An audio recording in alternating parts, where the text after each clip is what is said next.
au début, on s'est questionné parce que c'était vraiment un besoin qui émergeait de la classe, là. Dans le fond, on avait des élèves qui n'étaient pas si motivés, qui n'étaient pas si engagés dans leurs apprentissages. Puis on avait une classe d'élèves qui avaient de la difficulté à vivre un enseignement de façon traditionnelle, magistrale.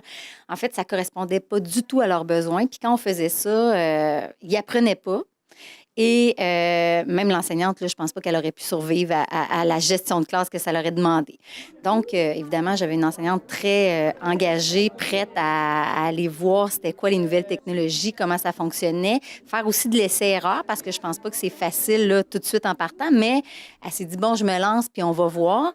Évidemment, on est allé, on a acheté les Chromebooks, on a décidé d'ouvrir tout ce que ça prenait au niveau des autorisations, parents, tout ça.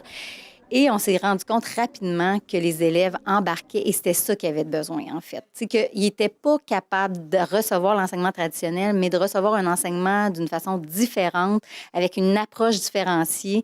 Ça leur collait à la peau, là, puis on n'a plus le même groupe, là. Effectivement, vous avez vu un groupe présentement très engagé, qui sont prêts à prendre en main leurs apprentissages, puis qui font les efforts nécessaires pour réussir. Puis d'ailleurs, ils sont tous en réussite. Fait que c'est vraiment le succès, là, c'est qu'ils sont là, ils ont le goût d'être là, ils font des tables de multiplication pendant l'heure du dîner, ce qu'ils n'avaient jamais fait avant. Ils écoutent des capsules, ils discutent. Donc, c'est vraiment pour nous un succès, là.